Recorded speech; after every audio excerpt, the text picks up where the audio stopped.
बिस्मिल्लाहिर्रहमानिर्रहीम। अस्सलाम वालेकुम दोस्तों, उस्ताद अब्दुल गफ़ार तव्हां ॾिसी रहिया मुझो यूट्यूब चैनल। दोस्तों एक नए वीडियो सां गॾु तव्हांजी ख़िदमत में। दोस्तों अॼु सबक़ 16 पढ़ंदासीं क्लास 10 मां, जंहिंजो उनवान आहे सहे ऐं कछुअ जी ॻाल्हि। ही हिकिड़ी तस्वीरी कहाणी आहे, हिकिड़ी सम्झाणी आहे। पोइ हिन खे तस्वीरनि जे ज़रिए ॾिनो वियो आहे। हिन खे थोरो पढ़ंदासीं। तव्हां दोस्तनि खे गुज़ारिश आहे जेकॾहिं चैनल ते नवां आहियो चैनल खे सब्सक्राइब, वीडियो खे लाइक शेयर ऐं पंहिंजे राय खां असांखे ज़रूरु आगाह कंदा। हलूं था हिन कहाणी जी तरफ़। सबक़ 16 सहे ऐं कछुअ जी ॻाल्हि। दोस्तों हिकिड़ो सहो आहे, ही ॾिसंदव तव्हां त हिन जा स्टेप ठहियल आहिनि, यानी फर्स्ट, सेकंड, थर्ड ऐं फोर्थ। 4 स्टेप ठहियल आहिनि हिन जा। त स्टेप बाय स्टेप पाण हिन खे पढ़ंदासीं।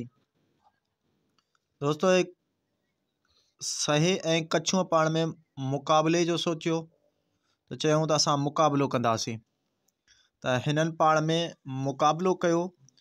ही फर्स्ट स्टेप आहे, हितां ई रेस लॻाइनि था, यानी निकिरनि था, भॼनि था, दौड़नि था। हितां खां ॿई निकिता आहिनि दौड़ण जे लाइ। ही सेकंड स्टेप आहे। तव्हां ॾिसंदव त कछुओ जेको सो आहे सिलो आहे ऐं सहो जेको सो आहे उहो तेज़ रफ़्तारीअ सां वञे पियो हिन रस्ते सां। त ही पंहिंजे मंज़िल ॾांहुं रवांदो आहे। सेकंड स्टेप में ॾिसी सघो था त कछुओ आस्ते आस्ते अचे पियो ऐं ही सहो जेको आहे सो भॼंदो वञे पियो। उन खां पोइ थर्ड स्टेप आहे, घस ते सहो ॾिठो त हाणे जेको सो अॻिते पहुची वियो आहियां तमामु, थोरो रेस्ट करे पोइ हलां थो, वरी भॼंदो ईंदुसि, कछुओ मूंखे कोन पहुची सघंदो। पोइ जॾहिं कछुओ उन ई क़दमनि सां हलंदो वियो ऐं घस में किथे बीठो कोन, सहे पंहिंजे स्पीड ते नाज़ करे फ़ख़ुरु करे सुम्ही रहियो, यानी पंहिंजो टाइम वेस्ट कई हिते रस्ते ते।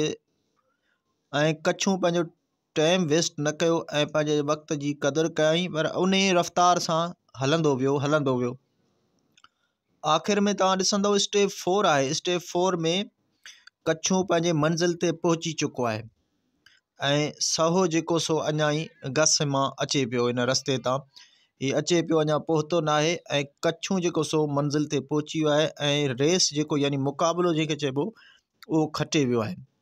यानी इन मां असांखे इहो सबक़ मिले थो त slow and steady wins the race. यानी स्लो स्लो बि हलणो आहे, बीहणो न आहे, पंहिंजे मंज़िल ॾांहुं रवां दवां थियणो आहे ऐं क़दम ब क़दम हलणो आहे ऐं सुस्ती नाहे करणी, विच ते बीहणो नाहे ऐं पंहिंजे क़ीमती वक़्त खे ज़ाया नाहे करिणो, वक़्त जो क़दुरु करिणो आहे। दोस्तों उमेदु आहे त अॼु जो वीडियो तव्हांखे पसंदि आयो हूंदो। हिन में का कमी कोताही थी हूंदी त तव्हां पंहिंजे राय खां ज़रूरु आगाह कंदा ऐं मूंखे ॾींदा इजाज़त। मिलंदासीं कंहिं ॿिए वीडियो सां गॾु। अल्लाह हाफ़िज़।